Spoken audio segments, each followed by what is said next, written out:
यमराज से जुड़े कुछ रहस्य। यमराज को मृत्यु का देवता माना जाता है।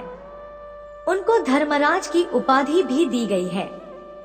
धर्मराज इसलिए कहा जाता है क्योंकि वे कर्मों के आधार पर जीवात्माओं को स्वर्ग या नरक भेजते हैं। यमराज को भैंसे की सवारी पसंद है। भैंसा शांत और सरल स्वभाव का होता है। यमराज के वाहन भैंसे का संबंध अज्ञानता और तामसिक गुणों से है। भैंसा अपने ही गोबर में लेटा आनंद लेता रहता है। उसे ही असली सुख समझने की भूल कर बैठता है। यमराज के खास 4 मंदिर हैं। इनमें से एक मंदिर हिमाचल प्रदेश के चंबा जिले के भरमौर में है।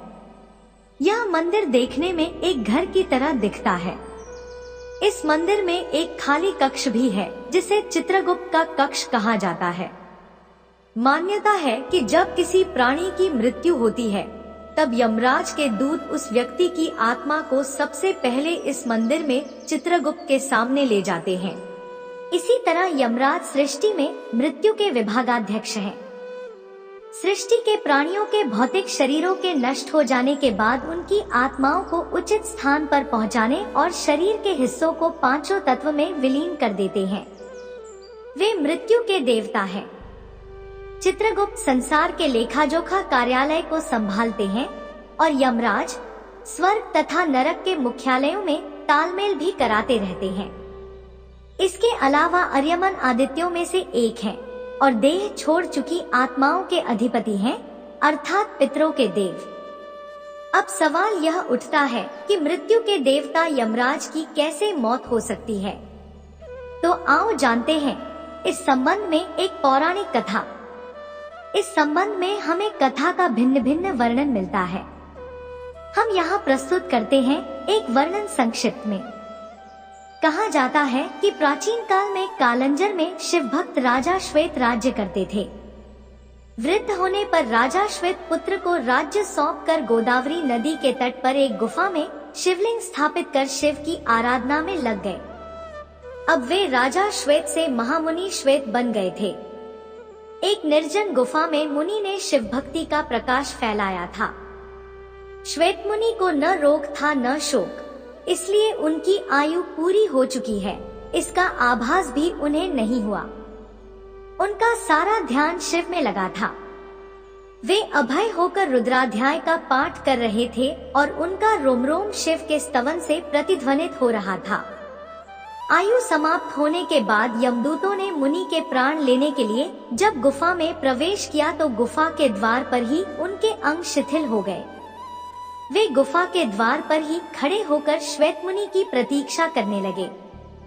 कहते हैं कि जब यमदूत बलपूर्वक श्वेत मुनि को वहां से ले जाने लगे तो वहां श्वेत मुनि की रक्षा के लिए शिव के गण प्रकट हो गए।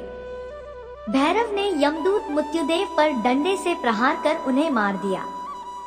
इधर जब मृत्यु का समय निकलने लगा तो चित्रगुप्त ने यमराज पूछा, श्वेत अब तक यहाँ क्यों नहीं आया? तुम्हारे दूत भी अभी तक नहीं लौटे हैं। तभी कांपते हुए यमदूतों ने यमराज के पास जाकर सारा हाल सुनाया। मृत्युदेव की मृत्यु का समाचार सुनकर क्रोधित यमराज हाथ में यमदंड लेकर भैंसे पर सवार होकर अपनी सेना चित्रगुप्त, आदिव्याधि आदि के साथ वहां पहुंचे। इधर शिवजी के पार्षद पहले से ही वहां खड़े थे।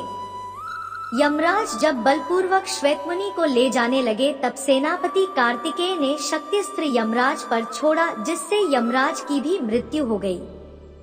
यमदूतों ने भगवान सूर्य के पास जाकर सारा समाचार सुनाया।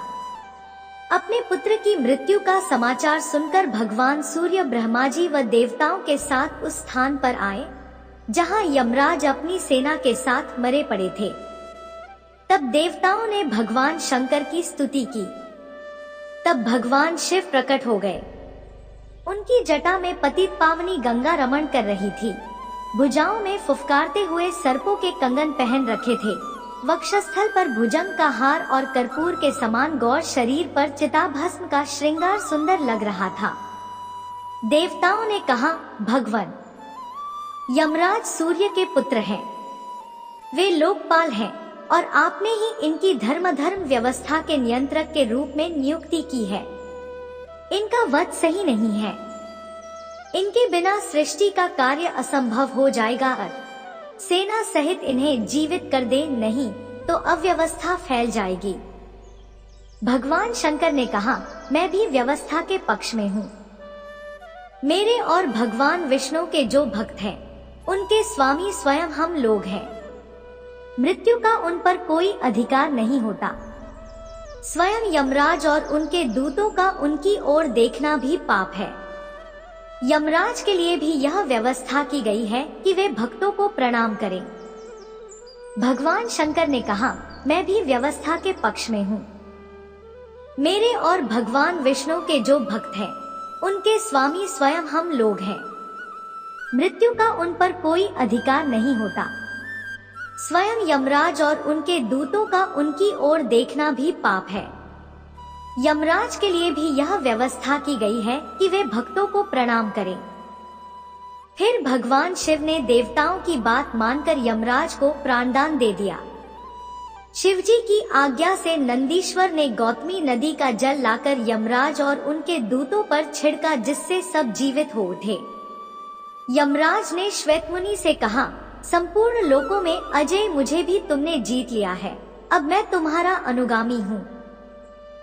तुम भगवान शिव की ओर से मुझे अभय प्रदान करो। श्वेतमुनि ने यमराज से कहा, भक्त तो विनम्रता की मूर्ति होते हैं। आपके भय से ही सत्पुरुष परमात्मा की शरण लेते हैं। प्रसन्न होकर यमराज अपने लोक को चले गए। शिवजी ने श्वेतमुनि की पीठ पर अपना वरदहस्त रखते हुए कहा, आपकी लिंगोपासना धन्य है श्वेत। विश्वास की विजय तो होती है। श्वेतमुनि शिवलोक चले गए। यह स्थान गौतमी के तट पर मृत्युंजय तीर्थ कहलाता है। मृत्यु को कोई जीत नहीं सकता। स्वयं ब्रह्मा भी चतुर्युगी के अंत में मृत्यु के द्वारा परब्रह्म में लीन हो जाते हैं। लेकिन भगवान शिव ने अनेक बार मृत्यु को पराजित किया है, इसलिए वे मृत्युंजय और काल के भी काल, महाकाल कहलाते हैं।